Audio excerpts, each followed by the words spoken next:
Welcome to the Sensible app tutorial. Sensible, the sensible obstacle sensor.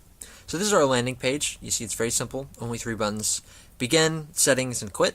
We'll go ahead and jump right in with the begin stream. So you see this is our landing page. This is our streaming page. It's all default settings. This is how it starts up.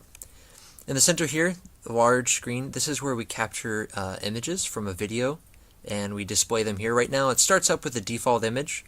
And down here we have a bunch of zeros. This will be the detections. There's 16 points that our LedDAR device detects. And again, the LedDAR is a LED active sensing device. So it sends out beams and they come back and we measure how long it took, and that's how we get our distance, just like a radar gun that the police might use. Down here we have our detected object. Again, the default is none. We have a few different functions. First one is stream from device. This will stream directly from a LedDAR device as well as a camera that are hooked up to the USB.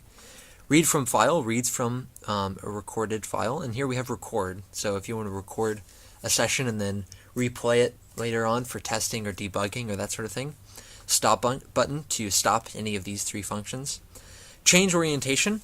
Right now the LedDAR device only detects on a flat plane, and depending on whether or not that's a horizontal or vertical plane, you're going to detect different objects. And so that's important for us, and that's important for debugging. So down here you can change orientation. You see it starts off as horizontal. You click it, it changes to vertical. And right now we'll just stick with horizontal. And then if you have multiple cameras plugged in, then they'll be displayed here in the camera dropdown. So let's go and check out the stream from device. All right, wait for it to start up. See, that's coming from a live feed from a camera that we have plugged in. You see, these are the distances down here, as well as a distance bar. And you'll see that they're changing in real time. We have it moving. It's kind of hard to tell because it's just a white wall, but maybe if we back up a little bit. Yeah, there you go. You get to see. You see, the distances are displayed on the camera stream as well as the below. The bar here indicates the distance. It's just, if it's red, it's very close. If it's blue, it's very far away. All right. And if I unmute it, I have my laptop muted right now. You'll hear it's pinging. So right now it's picking up a wall because it's a flat wall. It's a wall corner. That's actually the intersection of the ceiling and the wall, but functionally it's the same. So signaling a wall corner, and you hear a different signal. And now we hear a wall because that's a wall. But if we just put, my hand in front, you see unidentified obstacle. That's what we signal. All right. So we'll go ahead and stop that. We'll head back into settings. And I'll show you guys some other features. So here we have notification distance. Notification distance is actually very important.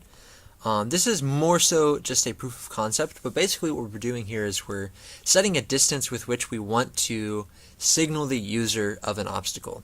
So right now it's set to 25 meters. That is, if an obstacle is within 25 meters of the sensor, we will signal the user. You see, we drop down lower. It goes as low as 0.5 meters, but as far as 50 meters. That's the functional range of the LedDAR.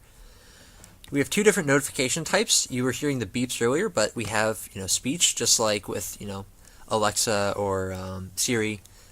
It'll speak the obstacle, so it'll say wall corner, or unidentified.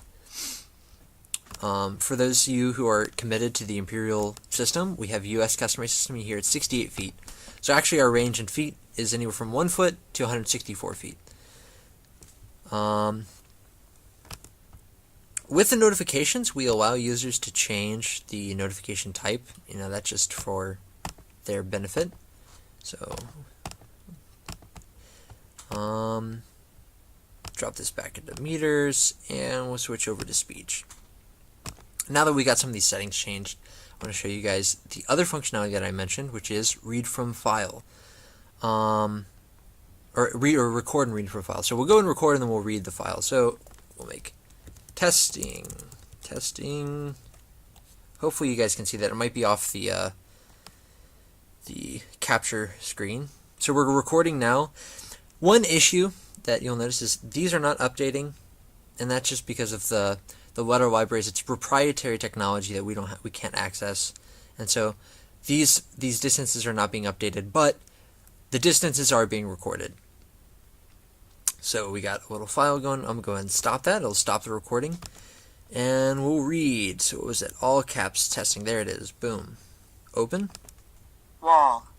So notice wall. I switched it to speech, and it's saying wall. Wall.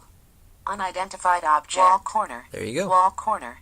Unidentified object. So there we go. That's the app, and I'm going to jump over to our Handycam, and we'll show you how to use the device.